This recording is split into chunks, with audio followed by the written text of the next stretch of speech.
नमस्कार, खास रिपोर्ट के साथ मैं हूं आरती हिंद। कोरोना महामारी और देशव्यापी लॉकडाउन के बाद भारत में बढ़ती महंगाई से जनता त्रस्त है। कोरोना की पहली लहर से डगमगाई भारतीय अर्थव्यवस्था अभी पटरी पर लौटी भी नहीं थी कि दूसरी लहर ने इसकी हालत और भी खराब कर दी, जिसके चलते भारत की जीडीपी माइनस में जा चुकी है और अब लाख कोशिशों के बावजूद प्लस में नहीं आ पा रही है। लेकिन इसी बीच एक आशा की किरण दिखाई दी है। दरअसल हाल ही में विश्व के G7 देशों की एक बैठक हुई है, जिसमें एक ऐतिहासिक समझौते को अंजाम तक पहुंचाया गया है। इस समझौते ने भारत जैसे तमाम बड़े देशों की उम्मीदें जगा दी हैं। ये डील G7 देशों यानी Canada, France, Germany, Italy, Japan, United kingdom और अमेरिका के वित्त मंत्रियों के बीच हुई है। और आपको ये जानना बेहद जरूरी है कि क्या है ये डील और इससे भारत को कैसे अरबों का फायदा होने वाला है। तो चलिए भावना श्रीवास्तव द्वारा संकलित आज के इस खास रिपोर्ट के माध्यम से आपको इस पर विस्तार से जानकारी देते हैं। गौर करने वाली बात यह है कि भारत की जीडीपी में सबसे ज्यादा योगदान देने वाले सर्विस सेक्टर को आने वाले दिनों में बूस्ट मिल सकता है।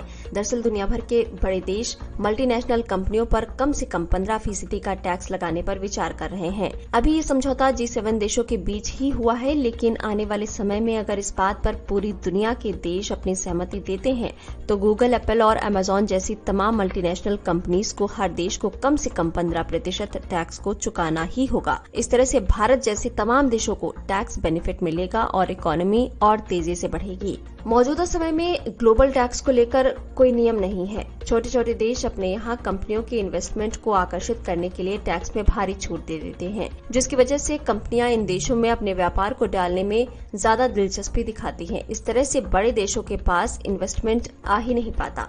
इसके अलावा बड़ी मल्टीनेशनल कंपनियां बड़े देशों के टैक्स से बचने के लिए तरह तरह के हथकंडे भी अपनाती हैं। उदाहरण के तौर पर अगर वे भारत, अमेरिका जैसे देशों में ऑपरेट कर रही हैं, तो अपना छोटा सा ऑफिस किसी छोटे देश में खोल लेती हैं। इसके बाद वहां पर दिखाएंगी कि उनका ज्यादातर बिजनेस वहीं से होता है, वहां पर टैक्स रेट कम है और उनका काफी टैक्स बच जाता है।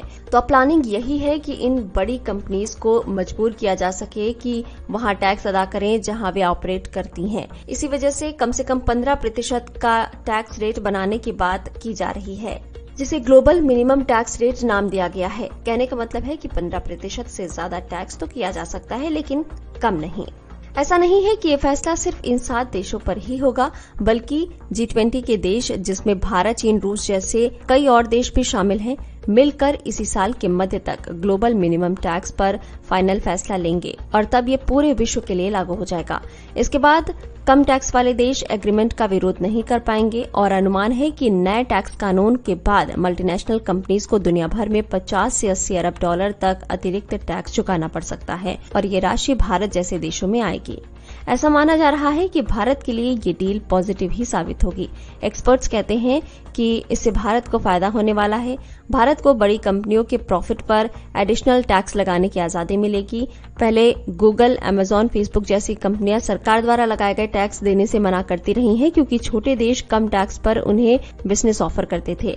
अब ऐसा नहीं हो सकेगा। अब कंपनियों को भारत सरकार की बात माननी होगी और मिनिमम 15% टैक्स भरना ही होगा।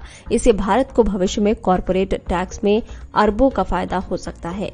फिलहाल इस डील का स्ट्रक्चर G7 देशों ने बना लिया है। अब मेजॉरिटी देशों की सहमति मिलने में थोड़ा वक्त लग सकता है, लेकिन इसके लागू होने के बाद देश को आर्थिक फायदा होना निश्चित है। उम्मीद है कि इस डील के लागू होने के बाद भारत की इकोनॉमी सुधरेगी और आम जनता को महंगाई से राहत मिलेगी। तो दोस्तों, इस ऑडियो से आपको जानकारी मिली है तो इसे शेयर करना ना भूलें। इसी के साथ इस रिपोर्ट में फिलहाल के लिए इतना ही। ऑडियो को लाइक करें और बने रहें हमारे साथ। मिलेंगे किसी और खास जानकारी के साथ, पर तब तक देश और दुनिया की हर छोटी बड़ी खबर के लिए आप बने रहें मुख्य खबरें चैनल के साथ। नमस्कार दोस्तों, ऑडियो अगर पसंद आया है तो उसे पूरा सुनने के लिए गूगल प्ले स्टोर से अभी डाउनलोड करें खबरी ऐप।